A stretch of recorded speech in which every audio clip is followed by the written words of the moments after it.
Olá, Observatório.com está na web. Eu sou Manuel Marcondes Neto. E eu sou Vitória Rosa Cruz. Vamos ao destaque do portal OCI. Vamos falar da nova colunista Juliane Maciel, cujo título do seu primeiro texto é A Obrigação do Digital. Achei interessante porque, além de ter uma nova colunista, acho muito legal a gente dar voz às pessoas que estão chegando ao observatório, fazer esse seja bem-vindo, seja bem-vinda. E a Juliane, de cara, faz uma pergunta muito interessante, que é, há uma real necessidade do dono virar influenciador digital, o dono de uma empresa, de uma startup, virar influenciador digital? Professor, primeiro eu vou chutar a bola para você, queria ouvir sua opinião antes de falar a minha. Ok, essa provocação dela, né, é muito presente, porque, como a gente já falou aqui, existe muita gente oferecendo serviço nesse tal de marketing digital. Né? Por que eu me refiro assim? Porque eu acredito que ainda é uma disciplina em construção.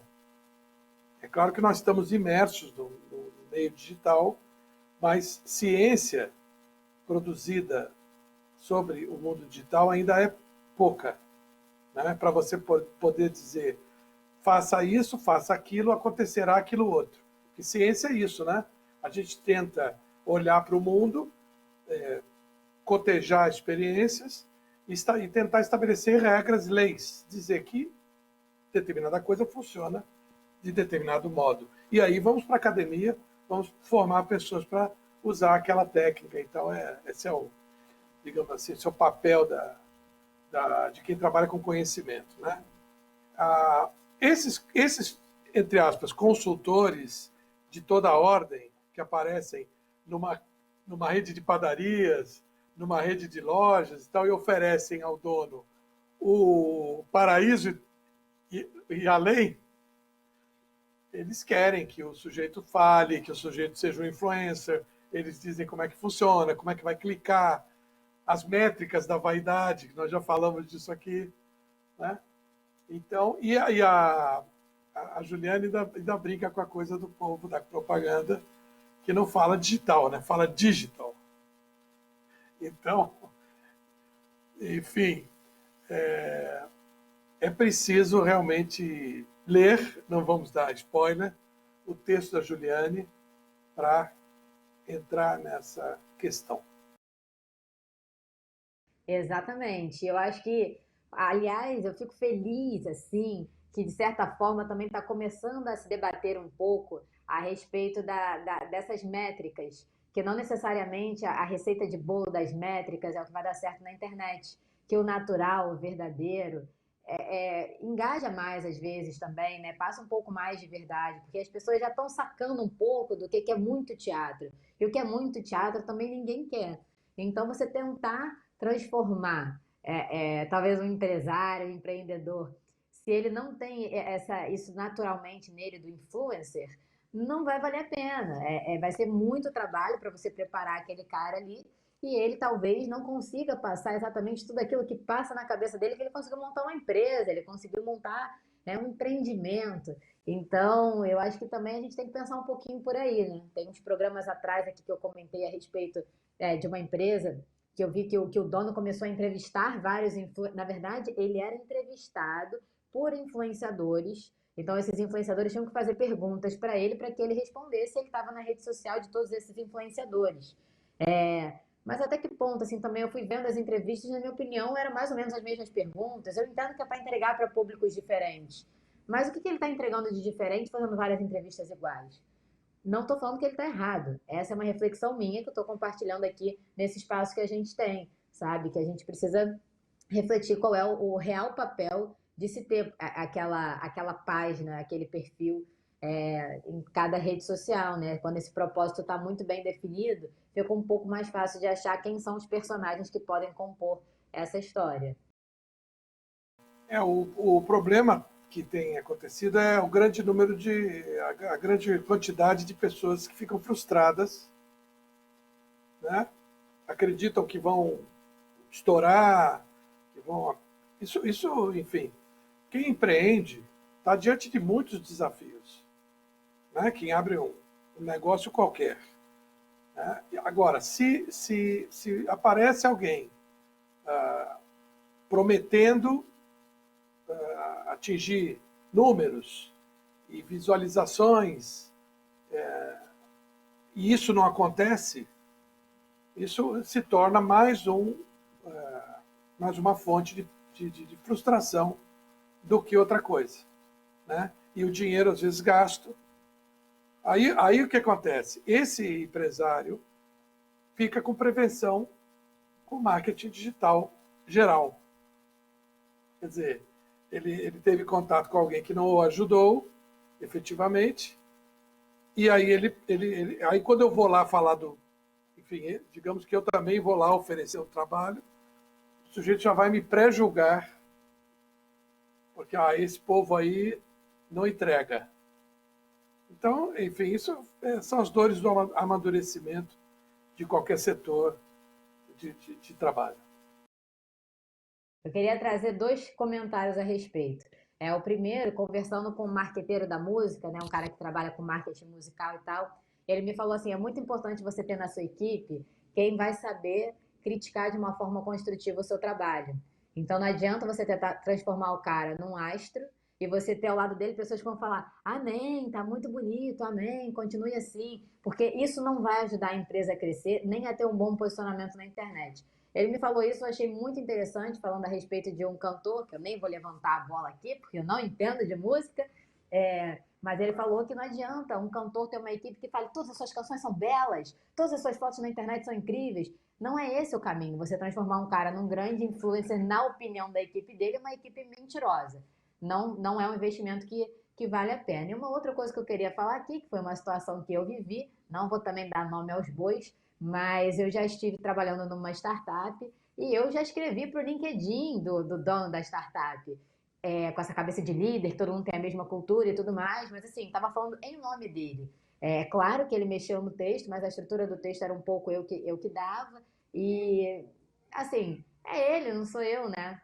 Então é o LinkedIn dele, é o que ele percebe, de certa forma era um pouquinho do que eu percebi em relação à empresa, ele adaptava. Mas assim, até que ponto vale a pena ele investir numa profissional como eu para escrever em nome dele, sabe? Claro que, enfim, não deu muito certo, inclusive eu acabei saindo, mas assim, isso me tornou também um ponto de atenção para que eu refletisse a respeito, sabe? Não adianta você ter uma equipe para tentar te preparar para ser um nome, para ser um astro, para ser. Isso não tem nenhuma estratégia, e aí vai completamente contra o que o marketing tem como excelência, que é a estratégia e o propósito em cada ação, e na equipe, e na construção daquela imagem. Mas esse trabalho que você fez, ele digamos, hoje um grande filão para quem está no campo da comunicação, né? Trabalhar para uma pessoa física. Eu sempre digo isso para os meus alunos, né? Ainda se pensa nas faculdades de comunicação, os currículos, é claro que há exceções, mas eu vejo ainda a coisa um tanto estagnada, ainda se forma jornalista para redação, ainda se forma publicitário para agência, né? Tudo bem, talvez tenha que ser a agência do próprio. Então, tem que ter aula de empreendedorismo. Tem que ter aula de empreendedorismo. Assim como o jornalista prestar um serviço que não seja numa redação, que seja para uma marca, né? Seja para uma personalidade pública, uma pessoa física. Para completar, né, falamos de jornalistas, de radialistas, de publicitários, também falamos de relações públicas, né, que são as pessoas que, digamos, escolhem trabalhar para representar alguém. Então, falar em nome da empresa, falar em nome do autor, do artista, do cientista, né, ser um porta-voz, enfim. Tem aí, então, duas formas de ver. Ou o mercado encolhendo, ou o mercado explodindo. Como eu sou um otimista, e só para falar do comecinho do nosso programa, ainda sou fã do orgânico, né, do que há de orgânico na internet, que não seja impulsionado, pago, que, aliás, é uma palavrinha que me incomoda muito. Eu procurei saber, em inglês, impulsionar no Facebook é promote. Então, eu acho que fica muito mais claro quem clica no botão de promote, né, que é uma atividade de comprar. O impulsionamento ele é enganoso, eu acho, minha opinião. É um termo muito dúbio e está na raiz dessa monetização da internet, que é um assunto que a gente pode deixar para outra vez, senão a gente se alonga muito. É verdade, é verdade. Eu queria só deixar claro que assim, eu não acho errado ter um profissional que vai falar em nome de outro, não é isso. Mas é exatamente o que você falou, né? O que a gente está se propondo a fazer no lugar que a gente está ocupando, na empresa que a gente escolheu ou que nos deu oportunidade para trabalhar. E eu acho que eu tenho um defeito, mas que eu até considero qualidade, que é simplesmente só consigo trabalhar com aquilo que eu acredito, com aquilo que eu mergulho de fato, de cabeça. Então eu não consigo ser essa pessoa que vai vai estar por trás de alguma outra pessoa, né? Eu acho que faz muito mais sentido compartilhar aquilo que eu tenho de conhecimento, por exemplo, em relação a texto, para que esse cara consiga, através dessas ferramentas, colocar todas as ideias dele para fora. Mas aí são estilos, não tem certo nem errado. A gente faz aqui apenas provocações, reflexões, para que cada um consiga enxergar o seu caminho e desenvolvê-lo da melhor forma. Mas, bom, queria aqui indicar o texto da Camila Guiar, que é No Data, No Talk. A análise de informações que vai complementar tudo isso que a gente está falando, né? Se você não tem dados, não vamos nem conversar sobre isso, porque hoje em dia são os dados que fundamentam toda e qualquer argumentação. A gente da comunicação adora um debate, um diálogo, um papo, mas hoje em dia, se a gente não tiver muito bem paramentado a respeito do que a gente quer falar, com dados, com fatos em mãos. A gente vai lá na raiz do jornalismo, né? A apuração, você ter os fatos para você poder argumentar. Então não tem assunto, não é isso, professor? A chamada que chama a atenção nesse texto da Camila Guiar é justamente essa questão do substrato, né?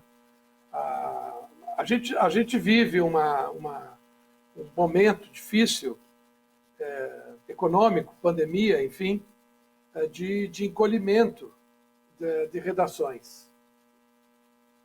E é complicado, porque o trabalho mais glamuroso e mais duro que um jornalista pode escolher é ser repórter. Não é? Ir para a rua, tomar chuva, tomar a porta fechada, enfim, obter informação. Né? Enfim, então eu acho muito legal essa reflexão da Camila. Com certeza. Então, leiam Camila Guiar no Observatório da Comunicação. Aproveitem para ler outros textos. Tem vários super interessantes. A gente sempre recomenda aqui para maratonar, porque vale super a pena. Também segue a gente aqui, ativa o sino, que aí você vai ficar sabendo quando tiver vídeo novo. Mas de antemão, toda semana tem vídeo novo. E se tem algum que você não viu, também é só procurar aqui nos vídeos do OCI TV, que dá para conferir outros temas que possam interessar você, a sua vida profissional, de repente até ser construtivo, quem sabe, para um debate nas empresas. Se isso rolar, podia contar para a gente, né, professor? Vamos juntos e até a próxima. Exatamente. Ok, até você. Tchau.